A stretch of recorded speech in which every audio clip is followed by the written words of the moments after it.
जागो लोगो जगत के, बीती काली रात, हुआ उजाला धर्म का, मंगल हुआ प्रभात.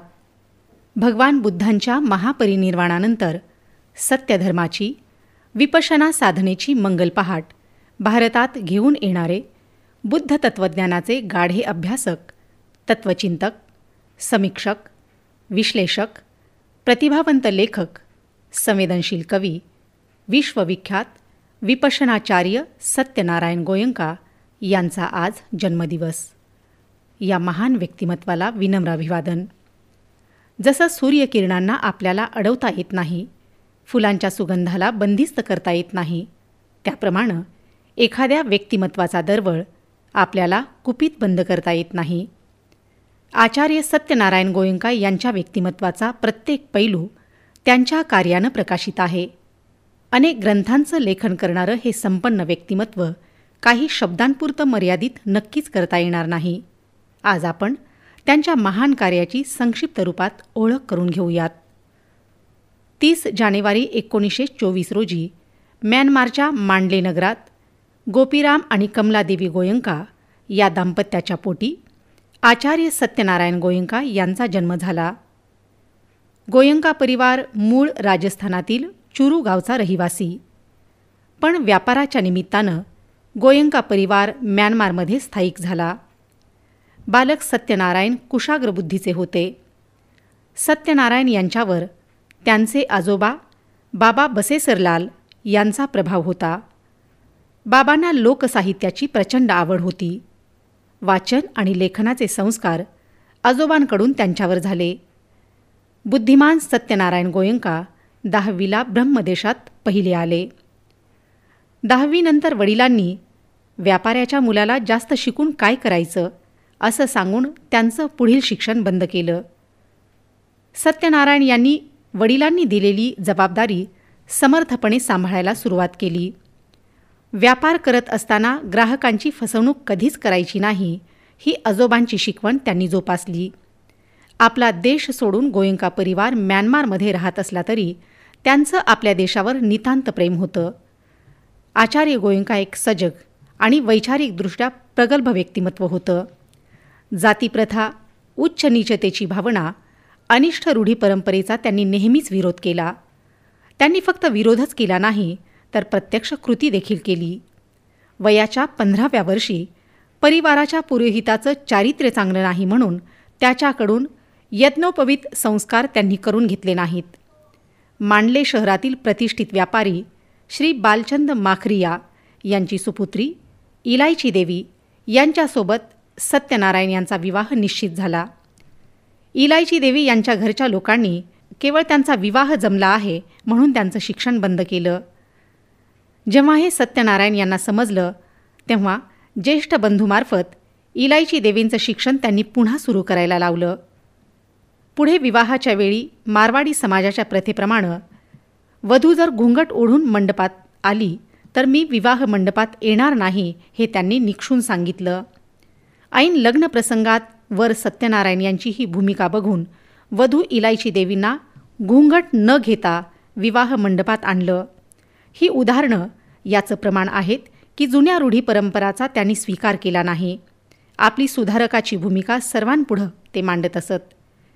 1950 साली कलकत्ता इथं अखिल भारतीय मारवाडी समाजाचं वार्षिक महाअधिवेशन होतं. या अधिवेशनास समाजाचे ज्येष्ठ नेते, विदर्भ मुख्यमंत्री, स्वागताध्यक्ष आणि 20,000 लोक उपस्थित होते. तिथं अधिवेशन संपण्यापूर्वी जे प्रस्ताव मांडले जाणार होते त्यामध्ये एक प्रस्ताव मारवाडी समाजातील हुंडा प्रथाबंदीचा होता. प्रस्ताव मांडण्यापूर्वी सत्यनारायण गोयंका यांनी आपल्या भाषणात हे घोषित केलं की प्रस्ताव फक्त मांडायचे नाहीत, तर त्यांची अंमलबजावणी महत्त्वाची आहे.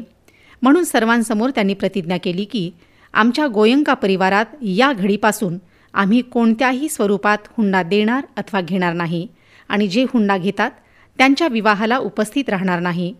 उपस्थितांनी प्रचंड टाळ्यांच्या गजरात त्यांच्या या प्रतिज्ञेचं स्वागत केलं. या अधिवेशनाच्या वेळी सत्यनारायण यांचं वय अवघं 24 वर्षांचं होतं. सत्यनारायण गोयंका यांची विचारांची ही प्रगल्भता आणि क्रांतिकारी निर्णय घेण्याची भूमिका समाजासाठी मार्गदर्शक होती. सत्यनारायण गोयंका व्यापारी असले तरी त्यांची परिवर्तनवादी भूमिका समाज सुधारणेसाठी महत्त्वाची ठरली. वडिलांचा व्यवसाय सांभाळताना त्यांनी अनेक नवीन उद्योग सुरू केले. ते भरभराटीला आणले. बंडुला प्लॅस्टिक, बंडुला बान आईल्स, बंडुला टेक्स्टाईल्स आदी उद्योगांच्या माध्यमातून बंडुला ट्रेडमार्क नावारूपाला आणला. त्यांची व्यस्त दिनचर्या आणि ताणतणावामुळं त्यांना मायग्रेनची व्याधी जडली. या अर्धशिशीचा भयंकर त्रास त्यांना व्हायचा. देश आणि विदेशातल्या नामवंत डॉक्टरांना दाखवूनही काही फायदा होत नव्हता. सत्यनारायण गोयंका त्रस्त झाले होते. त्यांची ही अवस्था बघून त्यांच्या एका मित्रानं त्यांना गुरुदेव सयाजी ऊ बाखिन यांच्या इंटरनॅशनल मेडिटेशन सेंटरमध्ये जाऊन विपश्यना साधना करण्याचा सल्ला दिला. मित्राचं म्हणणं ऐकून ते गुरुदेवांकडे गेले. तिथं 10 दिवस विपश्यना साधना केली आणि काय आश्चर्य, ज्यामुळं यातना सहन कराव्या लागायच्या ती यातना विपश्यना साधनेमुळं कमी झाली. सत्यनारायण गोयंका यामुळं खूप प्रभावित झाले. नियमित विपश्यना साधना ते करू लागले. 14 वर्ष गुरुचरणी लीन होऊन त्यांनी विपश्यना साधना आणि बुद्धवाणीचा गहन अभ्यास केला. गुरुदेव सयाजी ऊ बाखिन नेहमी म्हणायचे, भारताचे आपल्यावर उपकार आहेत, ते आपल्याला फेडायचे आहेत. आणि तो क्षण आला. आपल्या शिष्याची निष्ठा बघून त्याला विपश्यनाचार्य या पदावर त्यांनी आसीन केलं आणि 2500 वर्षानंतर धम्मचक्र गतिमान करण्यासाठी भारतात जाण्याची आज्ञा केली. सन 1969 रोजी आचार्य सत्यनारायण गोयंका भारतात आले. अनमोल विपश्यना साधनेला त्यांनी सुरुवात केली. मन आणि शरीराची स्वच्छता करणारी विपश्यना लोकांच्या पसंतीला उतरली. आचार्य सत्यनारायण गोयंका कोणताही भेदभाव न करता स्त्री पुरुष, श्रीमंत गरीब, लहान मोठा सर्वांना एक भूमी आणि एका छताखाली विपश्यना साधना त्यांनी शिकवली. गुरुदेवांनी टाकलेली जबाबदारी त्यांनी 100% पार पाडली. चित्ताला निर्मल करणारी विपश्यना मन माणसात चैतन्य निर्माण करू लागली. तिहार जेलमधील खतरनाक कैद्यांचं विपश्यना साधनेमुळं परिवर्तन झालं. नोकरदार, उद्योजक, पोलीस, राजनेता याबरोबरच उपेक्षित वर्गांसाठी सुद्धा आचार्य गोयंका यांनी विपश्यना शिबिरं भरवली. आत्तापर्यंत 172 देशात विपश्यना केंद्रांची त्यांनी स्थापना केली आहे. या केंद्रात जवळजवळ 1800 प्रशिक्षित विपश्यनाचार्य जगातील 59 भाषांमध्ये शिबिरं घेतात आणि ते सुद्धा निशुल्क.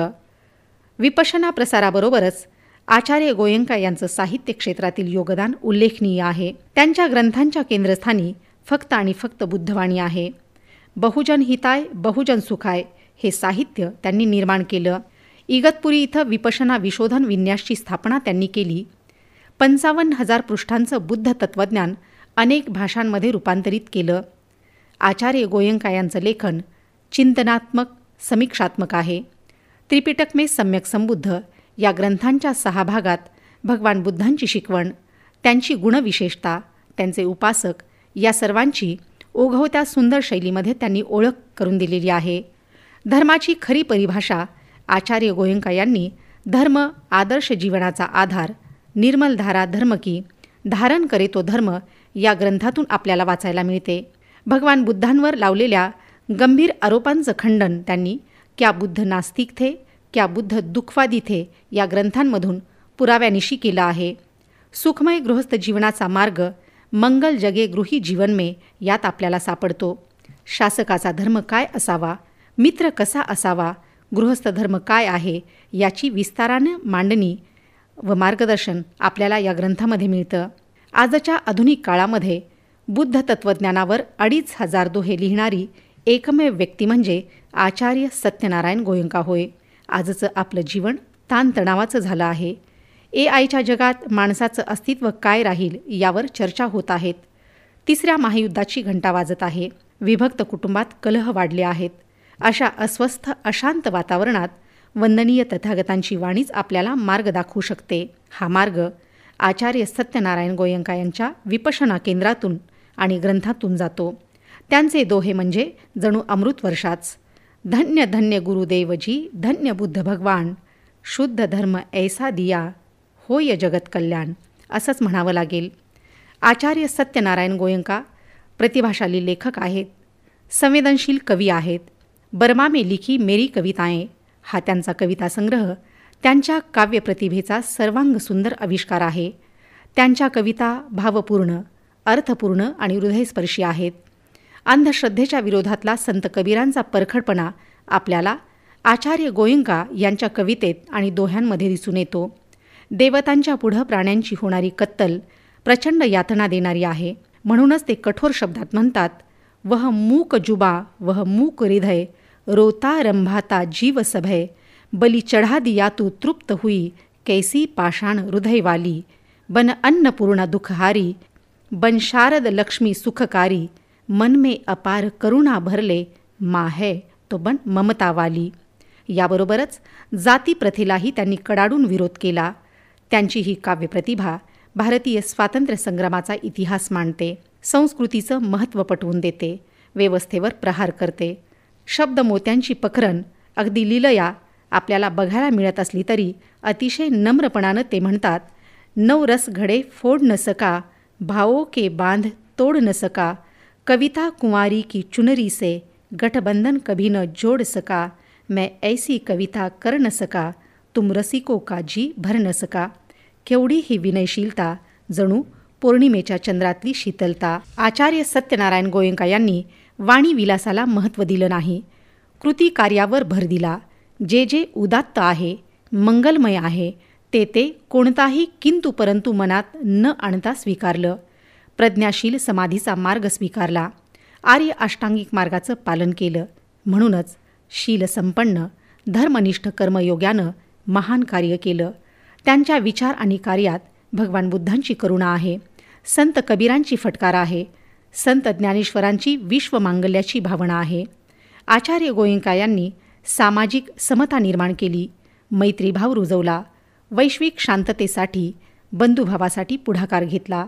त्यांचं हे मौलिक कार्य ऐतिहासिक आणि अविस्मरणीय आहे. आचार्य सत्यनारायण गोयंका आधुनिक काळातील समाजसुधारक संत आहेत. म्हणूनच श्रीलंका आणि म्यानमार सरकारनं त्यांचा सर्वोच्च बहुमान देऊन सन्मान केला आहे. भारत सरकारचा सर्वोच्च तृतीय पद्मभूषण पुरस्कारानं त्यांचा गौरव केला आहे. अशा या महान व्यक्तिमत्वाची आज जयंती आहे. त्यांच्या दोह्यामधून त्यांना विनम्र भावानं वंदन करते. नमस्कार अरहंत को, नमस्कार सब संत, नमस्कार जननी जनक, है उपकार अनंत, है उपकार अनंत. त्रिवार नमन.